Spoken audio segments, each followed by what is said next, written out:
uyu munsi ni umunsi wo kubashikiriza twadushimwe twari twabageneye. Utwo dushimwe natwo tukaba tugizwe n'izo pikipiki mubona ngaho imbere yanyu. Ariko nkuko twabivuze rero kudushimwe suko two kwikenura, dushimwe to kubatera intege kugira ngo tubandanye twereka abatanga kori ko leta y'u Burundi itarabishinga no kutoza amakori gusa. Hanyuma ikindi kandi ikimenyetso ko fata kuri ibi nuko mwobera akarorero keza abandi batanga kori.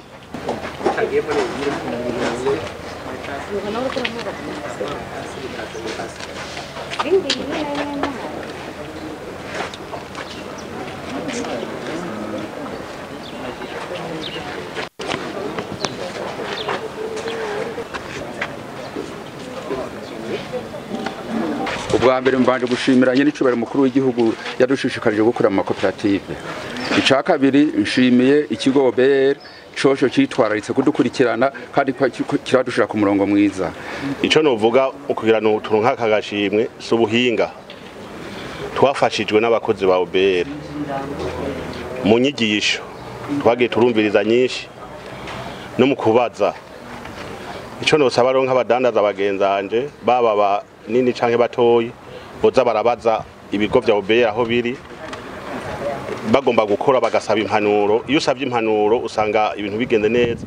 Ibi byose tubihawe nuko twagiye dusaba impanuro abakozi ba OBR kandi nuko batwagiye twitaba amanama bagiye bakoresha tukaza turakora mu no kebura abandi bakora imirimo nk'iyiwanje arabadandaza arabiyimvyi binzahabu ko botanga amakori kuko igihugu iyo kironza amakori bituma igihugu kivugwa neza mu mahanga, bituma gishika ku rubuga rw'amahanga neza nta ngorane.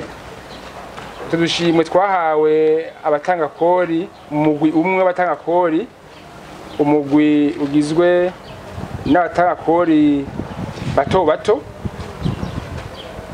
mugabo bamenyesheje umwimbi wabo ku gihe bakongera bagatatanga n'amakori yabo ku gihe. Abo rero twabatoye mu burere butandukanye, ni kuvuga hagati y'igihugu, mu buraruko, mu buseruko no mu bumanuko.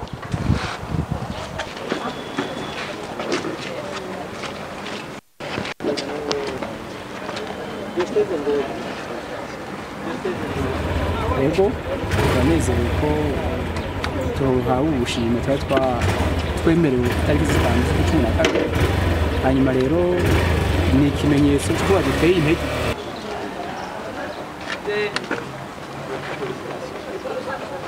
Ariko ico twakenguruka cyane nuko mu vy'ukuri muhavuye mukadutora mu bandi atari uko ari ubuhinga bwinshi twakoresheje, mugabo ari uko cyane mu byo twagiye turakora dukorana n'abakozi ba OBR batwegereye, tubabajije bahava bakatuba hafi kandi bakatwishura ku bibazo no ku yindi myitwarariko twibaza yuko iyo tuma dukorana neza.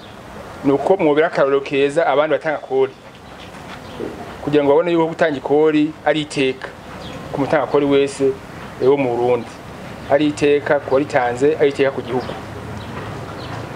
Kandi gutanga ikori bidatuma umuntu asubira inyuma mu migambi yiwe cyangwa bitume ahomba, ahubwo bituma atera imbere uko abareka fasha igihugu kugira ngo gitere imbere, nawe bya bintu ariko arakora bya migambi yo kugira ngo itere imbere.